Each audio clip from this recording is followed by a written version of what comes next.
Here. Please see an orderly to get your badge to visit. If you've been here before, please just walk in and take your badge off the wall. But for now, a DJ, let's rattle. Let's rattle the asylum. I didn't have everything pulled up. All right, DJ, rattle the asylum just one time.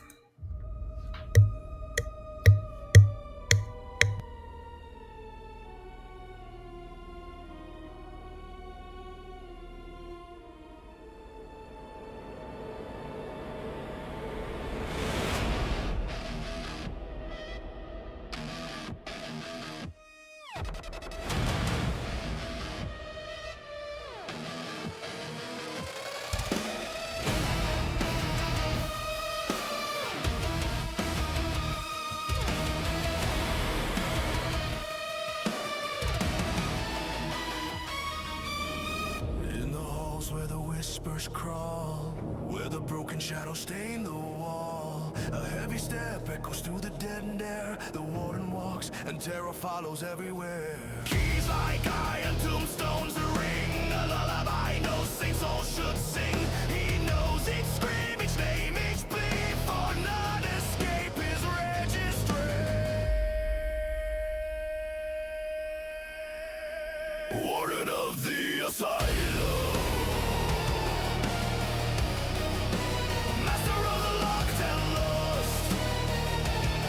He binds the night with fear and frost, keeper of the secrets no one dares recall. Warden of the asylum, ruler of the endless hall.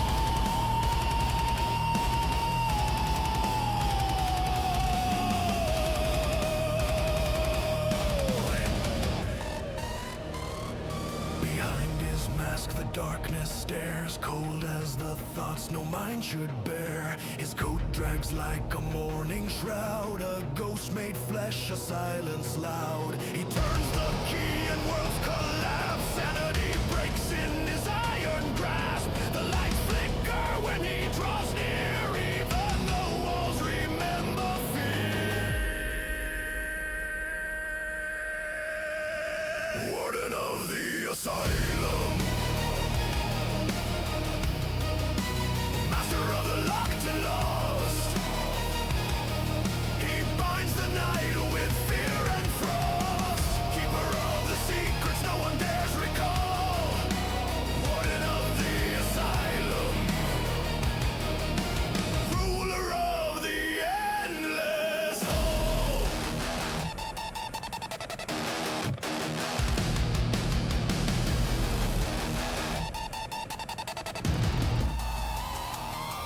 Hear the scraping chains, a promise not a threat. Every sin, every pain, he collects each debt. No hope, no dawn, no calm within. Only the warden and the weight of every sin.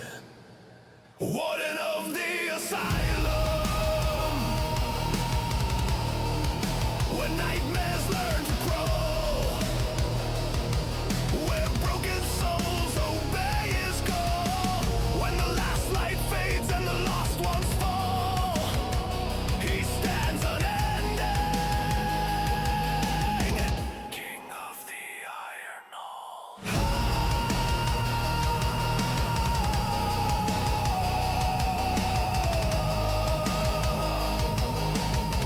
King of the iron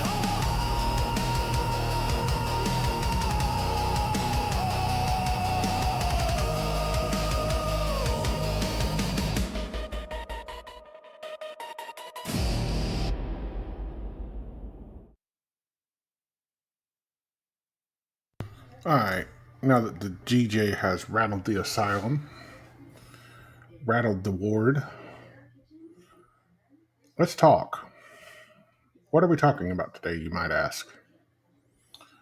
We're talking about gaming in 2026, what it could lead to, what the future of gaming is, from AI driven worlds to VR adventures and everything in between. I'm your host, Matt Kildorn, and today we're diving into how technology is reshaping how the way we play, connect, and even think about games. Whether you're a hardcore gamer,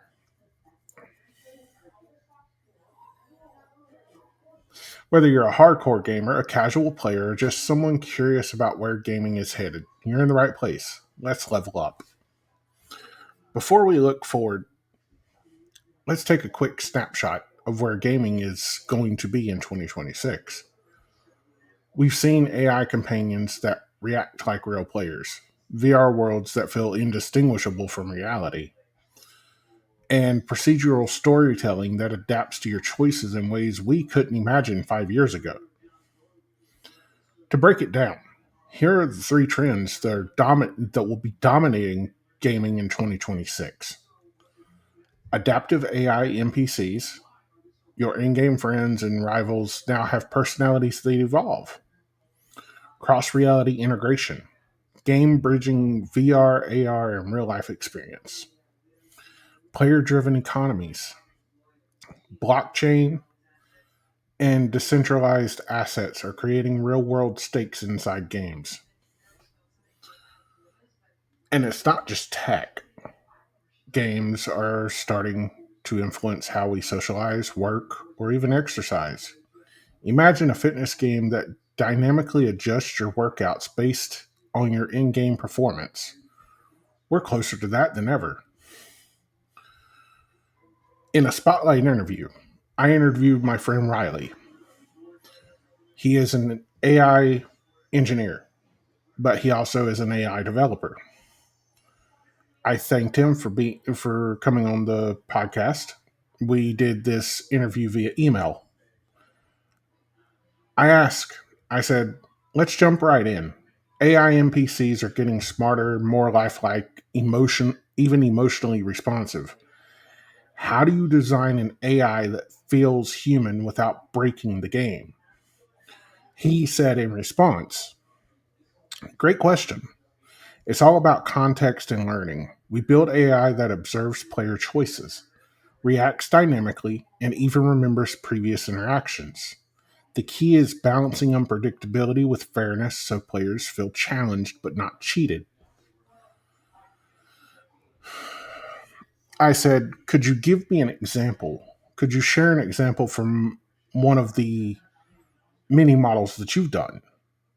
He said, well, one NPC that will remember how you treated him or her is in it would be one of my models called Angelina. That if he noted that he had programmed her to affect dialogue, behavior, and even quest outcomes in later times.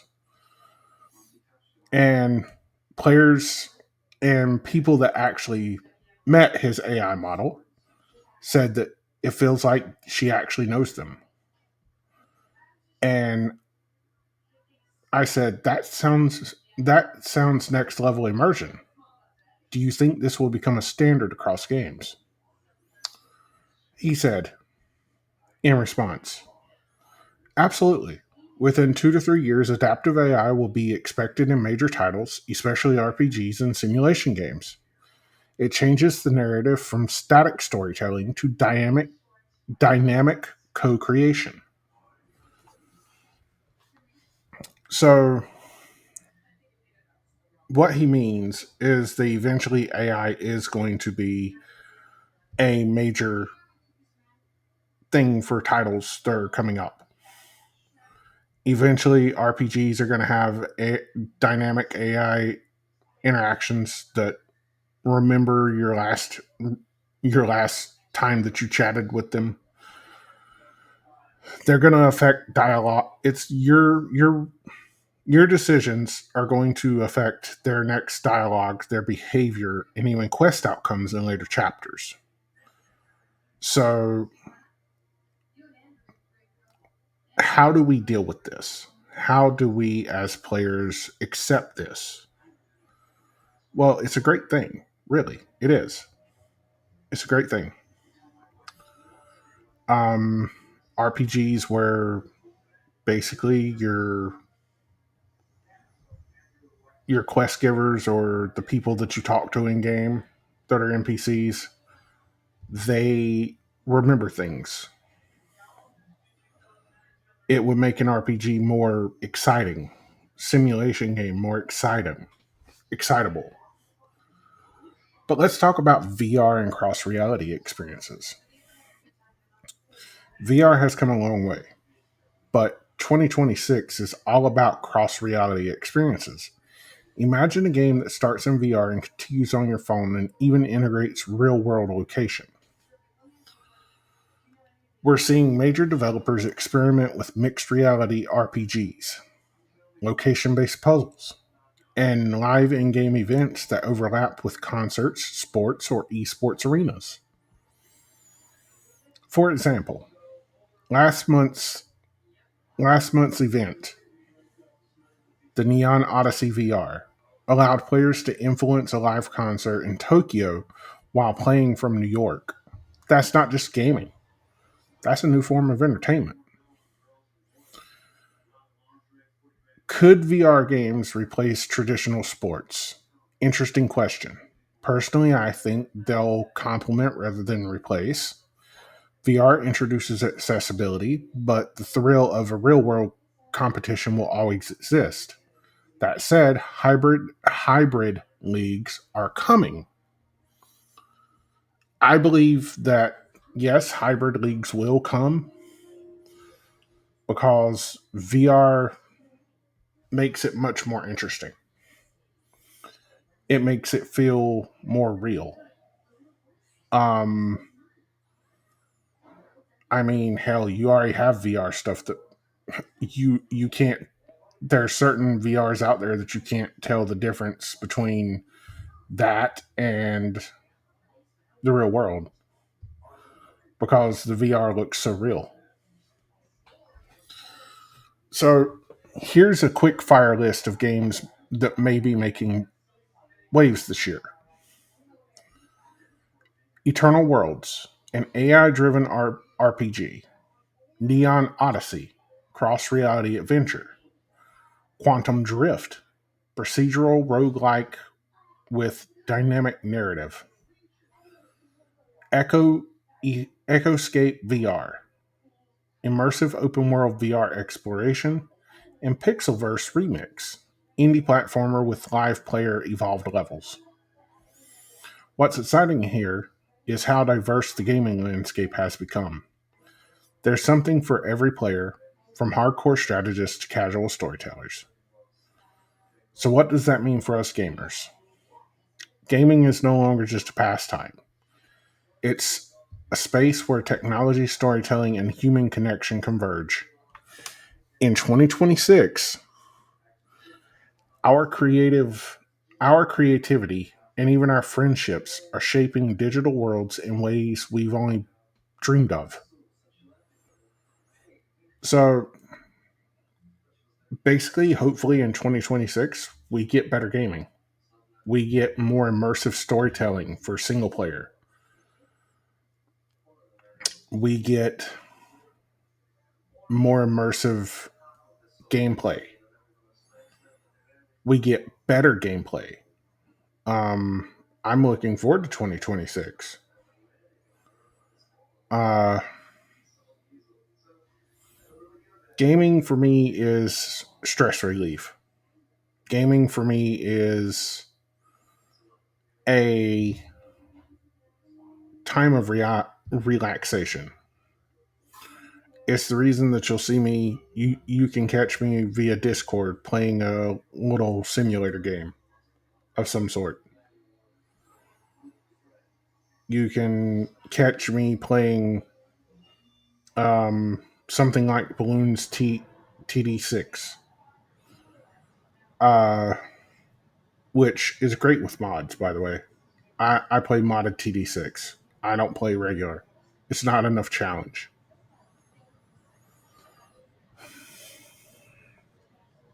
And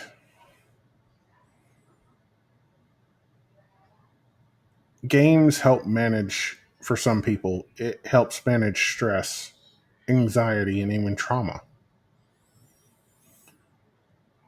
It makes stress feel less stressful. It makes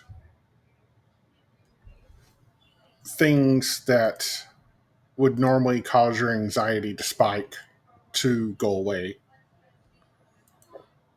It brings your stress down. And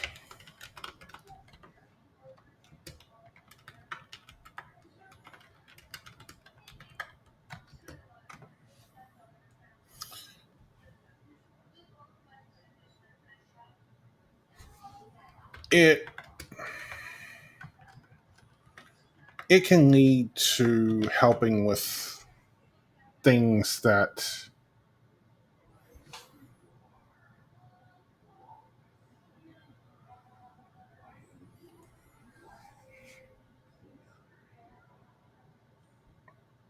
lead to basically you de-stress, you relax, you play a game that's not so stressful so that you can relax. I think of one game in particular that helps a friend of mine kind of just zone out. That's Power Wash Simulator 2. Um, my personal favorite to play when I'm relaxing is Solo Leveling, Arise Overdrive. It's multiplayer. It offers a great story. And yeah, so community driven content is something that's bigger than ever. Mods aren't just side projects anymore. Studios are actually hiring modders straight out of fan forums. Let's not forget the rise of player councils. Some studios are literally letting fans vote on narrative branches. It's democracy meets game design. We have haptic suits, neurofeedback prototypes, but the real game changer is social immersion. Games aren't just about playing anymore, they're about being together. Even traditional RPGs are weaving in persistent social layers. Imagine playing a single player campaign, but your choices ripple into a shared world with thousands of others. E- Imagine if you played a game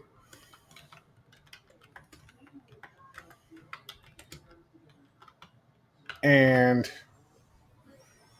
it became something that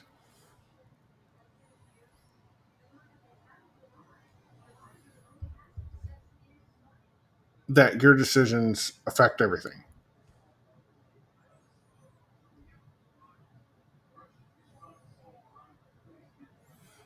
And I know that there's a game out there that does that already. It's more of how do we accept that type of game? How do we feel about that game? Do we continue to let the game do we continue to play the game? Sure. Do we enjoy the game? Yes. Um Already I wasn't aware that Stardew was like that. I was unaware of Stardew's game. I haven't played Stardew in forever and yeah. So by saying that we accept games that are socially driven or driven period by AI, what games are we not willing to accept? I've seen you lose track of time with that game. I've seen you, Tiny, and Meredith all lose track of time with that game. So, yes, I know that you can, Ner, but what type of game are we willing not to accept as gamers? What type of game would we absolutely shun? Would we just say, no, we're not playing it? If it existed, if it existed, and it happened. If something like what happened in Sword Art Online happened in today's time, and you were a player, would you survive? Or would you try to be the hero? If something like that were to actually happen, would you be willing to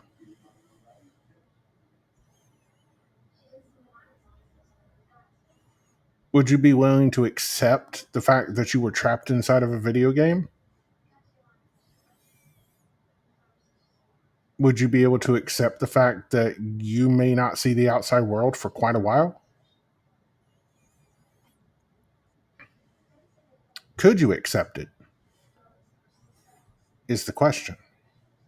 Me, personally, I would accept it. If there was a game out there that was like Sword Art that I could play in VR and somehow I got trapped in it, I would accept the fact that it may take a while to clear the game, but I would happily play the game, even knowing that if I die in game, I die in real life.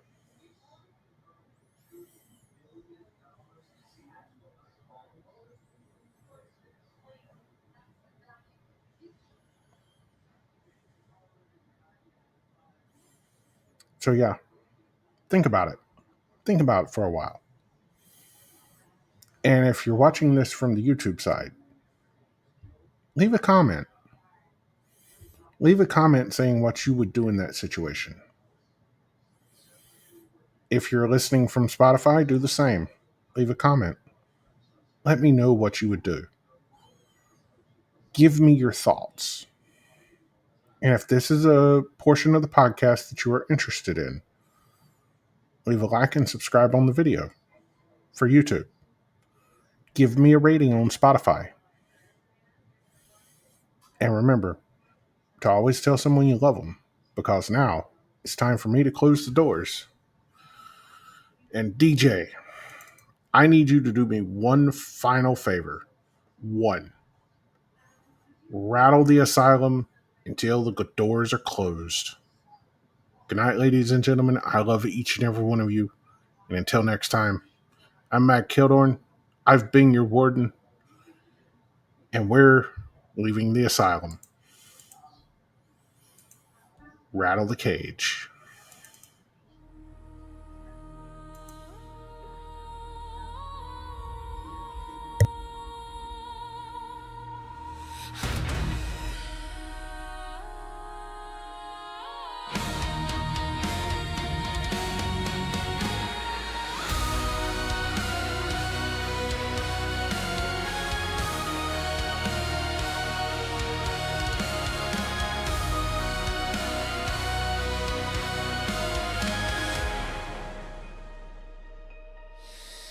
In the flicker of the lights where the shadows start to crawl, you can hear the quiet whispers echo down the hall. Every heartbeat feels like footsteps get